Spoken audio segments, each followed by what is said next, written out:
Venezuela మీదన తనకున్నటువంటి బలంతో తన సైనిక బలగాలతో విరుచుకుపడి దాడులు చేసి అరాచకం సృష్టించి అక్కడ ఉన్నటువంటి అధ్యక్షుడిని గంటల్లో పట్టుకుపోయిన తర్వాతన అహంకారం పెరిగిందా, అభిజాత్యం పెరిగిందా, పొగరు పెరిగిందా, పొగరు తలకెక్కి కూర్చుందో తెలియదు. కానీ అమెరికా అత్యంత రాక్షసత్వపు హెచ్చరికలు జారీ చేస్తుంది.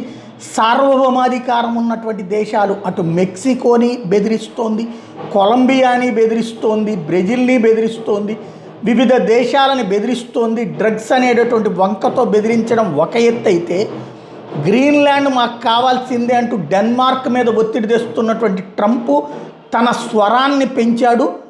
డొనాల్డ్ ట్రంప్ తాజాగా గ్రీన్లాండ్ని రక్తపాత రహితంగా శాంతియుతంగా మాకు అప్పచెప్పండి, లేకపోతే అది లాక్కుంటాం, స్వాధీనం చేసుకుంటాం, ఇప్పుడైతే మీకు డబ్బులు ఇస్తాం, అంటే మీరు అమ్మండి, మాకు అమ్మకపోతే మేము లాక్కుంటాం అన్నటువంటి హెచ్చరిక తాజాగా ట్రంప్ జారీ చేయడం ద్వారా అహంకారం శృతిమించింది అన్నటువంటి విషయం స్పష్టమైపోతుంది.